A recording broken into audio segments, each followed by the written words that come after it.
Okay, 2 Kings chapter 8. Some more continuing of the stories with Elijah. We're going to hear of some challenges that are going to happen with this. There's some familiarity with some of these stories from previous Old Testament stories as well. But let's jump in. Verse 1, Then spake Elijah unto the woman whose son he had restored to life. This is that Shunammite woman, remember, that was feeding him and housing him. Saying, Arise and go thou and thine household, and sojourn wheresoever thou canst sojourn. For the Lord hath called for a famine, and it shall also come upon the land 7 years.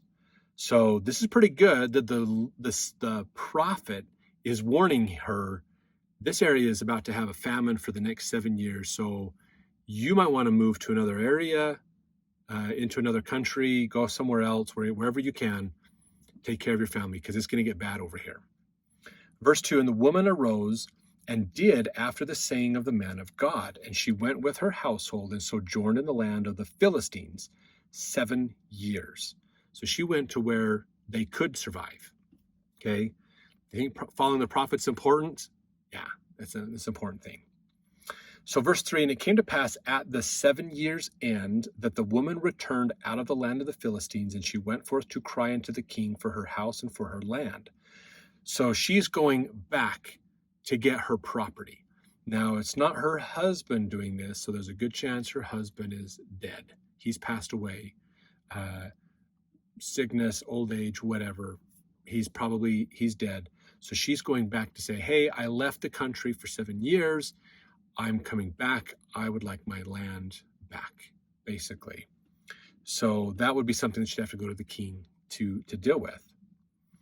Verse 4, And the king talked with Gehazi, the servant of the man of God, saying, Tell me, I pray thee, all the great things that Elijah hath done.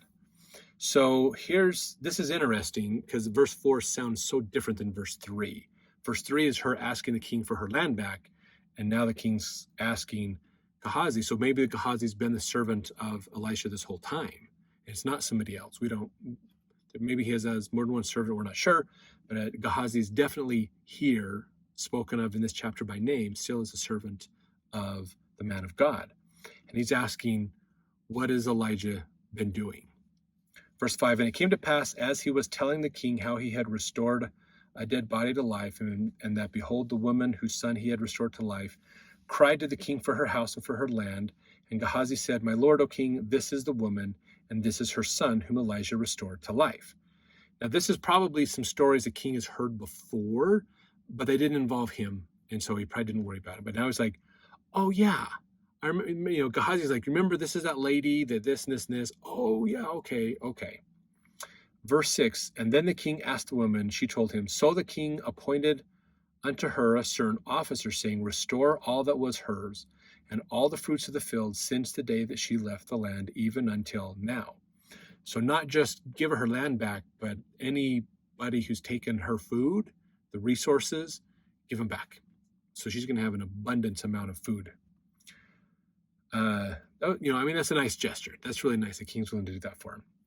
Verse 7, And Elijah came to Damascus, and Ben-Hadad, the king of Syria, was sick. Remember, Damascus is the capital of Syria. And it was told him, saying, The man of God is come hither. Most likely, he's in Damascus, because remember, Syria and Israel aren't very on good terms. He's probably in Damascus because God said, I need you to go to Damascus. So Elijah is there. Verse 8, And the king said unto Hazael, Take a present in thine hand, and go meet the man of God, and inquire of the Lord by him, saying, Shall I recover of this disease? So he's asking says, take this present and ask him if I'm going to recover. I'm sick, bad sick. Is this going to be the end of me or not? Verse 9, So Hazael went to meet him, and took a present with him, even of every good thing of Damascus. This isn't a small present. Okay, it says right here, 40 camels burden. 40 camels it took to carry this present to Elijah. That's a lot of stuff. Holy cow. And came and stood before him and said, Thy son Ben-Hadad, king of Syria, has sent me to thee, saying, Shall I recover of this disease? Now, it says thy son, not saying that the son of Elijah is the king of Syria, but thy son, kind of meaning like thy servant, you are above me. I am coming to ask for help, kind of a thing to show that servitude, humility. Verse 10, and Elijah said unto him, go, say unto him, thou mayest certainly recover. Howbeit the Lord hath showed me that he shall surely die. And he settled his countenance steadfastly until he was ashamed, and the man of God wept. So unfortunately, he says, you'll recover, you'll get better. But your time is close anyways, basically. So you're going to die soon anyways, but it's not going to be from the sickness. And that's a sad thing. I mean, he's giving bad news. And think about it, if you're the prophet and you got this message that basically pronounced the death of somebody, that would be sad. That'd be a hard thing to do. Verse 12, and Hazael said, why weepeth my Lord? And he answered, because I know the evil that thou wilt do unto the children of Israel. Their strongholds wilt thou set on fire, their young men wilt thou slay with the sword, and wilt dash their children and rip up their women with child. So, God showed Elijah what was going to happen after the death of Ben-Hadad. He sees that Hazael, this is the servant of the king, this servant is going to wreak havoc and be a horrible neighbor to Israel. He's going to be destroying and killing and plundering and murdering Israel a lot. Even his own people are going to have problems because of the amount of war that is going to happen. And that's why he's crying. I mean, that would be sad to deliver that information, but then to see what's going to happen and what is the result of the next things. Again, prophets can see around corners, like we talked about in the other chapter. Verse 13, and Hazael said, but what, is thy servant a dog that he should do this great thing? And so he's saying, who am I to do this? What are you talking? Why are you saying that I'm going to do these great and bad things? What? I don't understand. And Elijah answered, the Lord has showed me that thou shalt be king over Syria. So Elijah gives him a little bit more. You're going to eventually be king, and you are going to be a horrible king. Verse 14, so he departed from Elijah, this is Hazael leaving, and came to his master, who said to him, what saith Elijah to thee? And he answered, he told me that thou shouldest surely recover. So so Hazael went back to the king, Ben-Hadad, and Ben-Hadad's like, so what did Elijah say? He said, he said, you're going to be fine. You're going to recover from the sickness. The sickness is not going to kill you. And that's it. Now, Hazael had a lot more information than Ben-Hadad now. Hazael's not giving him the full story. Verse 15, and it came to pass on the morrow. This technically could be literally the next day, could be a few days later.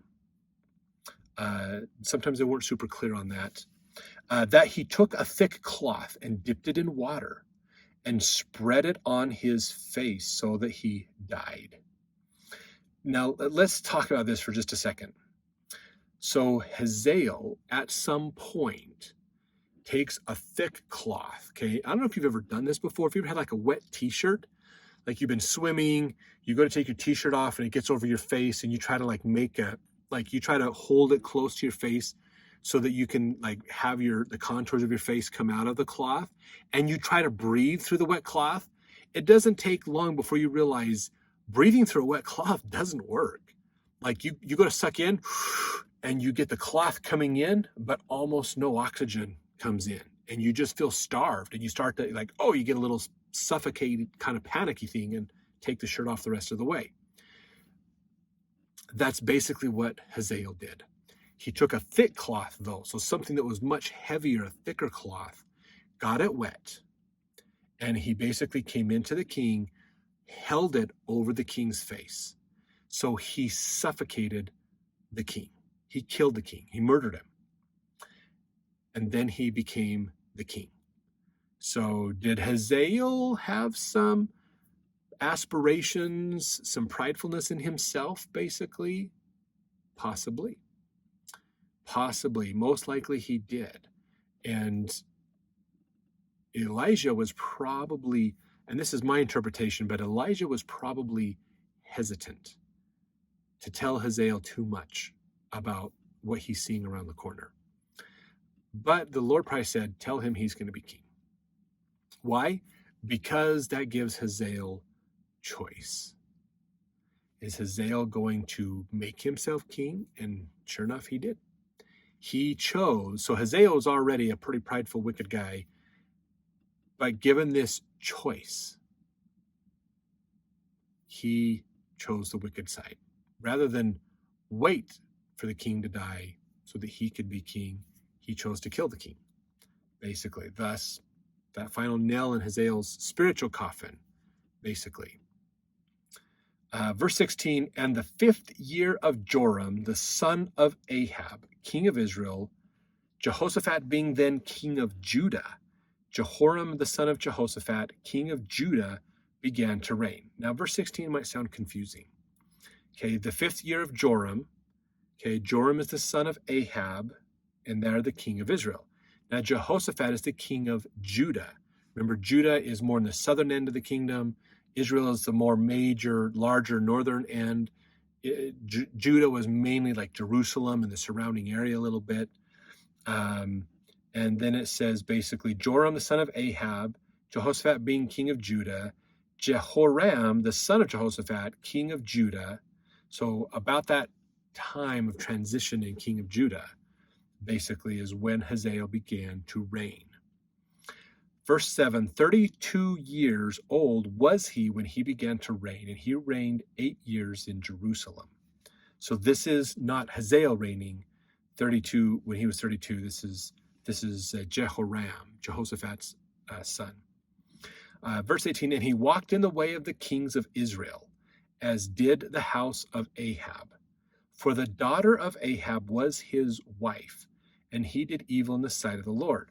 So Jehoram, the son of Jehoshaphat, Jehoram's wife is a daughter of Ahab. So she is a daughter of Ahab. And remember, Ahab's wife was Jezebel. She was the crazy lady that wouldn't listen when Elijah had that battle over the fire coming from heaven with the idols and destroyed the priests of Baal. She got mad and wanted to kill Elijah because of it. Rather than go, holy crap, he's the real prophet, we should do what he says, she decided he's got to get out of here because he's a threat to my power. So her daughter is now the queen of Judah. So Jezebel was the queen of Israel, and her daughter's now the queen of Judah. And she's following in her mother's footsteps. So Jehoshaphat was a good king, but now his son started probably good and then went bad. Got problems. He's done evil in the sight of the Lord. Verse 19, yet the Lord would not destroy Judah for David his servant's sake, as he promised him to give him always a light, and to his children. So because Judah was not destroyed because of the promise that God made with King David, which has been probably at this point, we're looking at a century ago, close to it, or more since David's death, basically. So it's been a while. There's been several generations in this time frame, basically, if not more than a century, maybe more than like 200 years, possibly. Now, verse 20, in his days, so this is the days of Jehoram, the king of Judah, Edom revolted from under the hand of Judah and made a king over themselves. Now remember, Edom was the group of people when they came into Jerusalem, when Joshua, way back, he was the leader right after Moses. So we're talking way hundreds and hundreds and hundreds of years ago, several hundred years ago, when Judah came in to take their lands, which was the land of Jerusalem in that area, the Edomites were there. And they said, oh, don't destroy us. We will be your servants. We will live in servitude to you if you let us live. And Judah went, oh, okay, that sounds fine. So the tribe of Judah adopted them as servants. Well, they've lived there from this whole time, but they've decided to revolt. They're not willing to be servants of Judah anymore. Basically, they want to make a king for themselves. They want to be their own people. Verse 21, so Joram went over to Zer, and all the chariots with him, and he rose by night and smote the Edomites, which compassed him about, and the captains of the chariots, and the people fled into the tents. Yet Edom revolted from under the hand of Judah unto this day. Then Libnah revolted at the same time. So he had to go down and fight the Edomites and deal with them and really smote them, but they still revolted. And then Libnah is another area that was under Judah's control that revolted as well. Verse 23, and the rest of the acts of Joram and all that he did, are they not written in the book of the Chronicles of the Kings of Judah? Again, we don't have that book. That's a lost book in antiquity to history. We don't have that. That's not the same as the Chronicles we have in the Old Testament today, just so you know. Verse 24, and Joram slept with his fathers and was buried with his fathers in the city of David. And Ahaziah his son reigned in his stead. In the 12th year of Joram the son of Ahab, king of Israel, did Ahaziah the son of Jehoram, king of Judah, began to reign. So Ahaziah, here's what's crazy. Ahaziah is now the king of Judah. His grandmother is the queen, was the queen of Israel. So the two families that were these royal families have intermarried, basically. Verse 26, 2 and 20 years old was Ahaziah when he began to reign. He reigned 1 year in Jerusalem, and his mother's name was Athaliah, the daughter of Omri, king of Israel. Now this sounds weird, okay? Omri was much, much older than Ahab. Okay, Ahab was the son of Omri. So this would technically, if we took verse 26 literally, then Ahaziah, who's 22 years old, is marrying a woman who's probably in her 80s, if not older. Athaliah would have to be really, really, really, really old to be alive. Athaliah should be, so remember, Ahaziah's grandmother was Ahab's wife. Okay, Omri was Jezebel's father-in-law. So this would be like Ahaz marrying his grandfather's sister, basically. That's old. So the thing is that's not literal, okay? I don't think that's accurate to take that literally. What it really means is that Athaliah is of the descendancy of Omri, which means Athaliah comes from the same royal family as the royalty of the kingdom of Israel. So there's still that intermarrying happening, basically. She's of the tribe of Omri, if you will. She's of that descendancy, that lineage, basically. Verse 27, and he walked in the way of the house of Ahab. What's the way of the house of Ahab? Worshipping of Baal. Ahab and Jezebel worshipped Baal and ignored God completely, basically. And did evil in the sight of the Lord, as did the house of Ahab, for he was the son-in-law of the house of Ahab.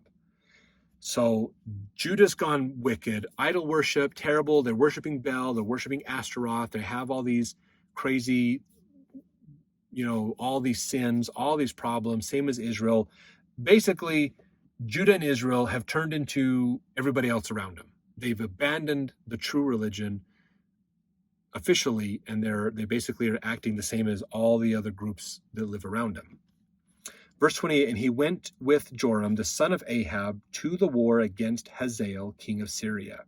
So now they're going to go after Hazael, remember, Hazael was the wicked one that Elijah prophesied would be just a terrible pain to Israel and to his own people. They're going after him. So they went after Hazael, king of Syria, in Ramoth Gilead, and the Syrians wounded Joram. So the Syrians got Joram wounded. Verse 29, and King Joram went back to be healed in Jezreel of the wounds which the Syrians had given him at Ramah, when he fought against Hazael, king of Syria. And Ahaziah, the son of Jehoram, king of Judah, went down to see Joram, the son of Ahab, in Jezreel, because he was sick. So Judah and Israel combined their armies to go fight. Joram, the king of Israel, gets wounded in battle and goes back to be healed. So Athaliah, the king of Judah, decides to go leave the war, go to make sure to see if the king of Israel, how he's doing on getting healed. That's what's going to take us into the next chapter, chapter 9, to learn more about what's going to happen with this battle between Judah and Israel and Syria. So we'll see you then.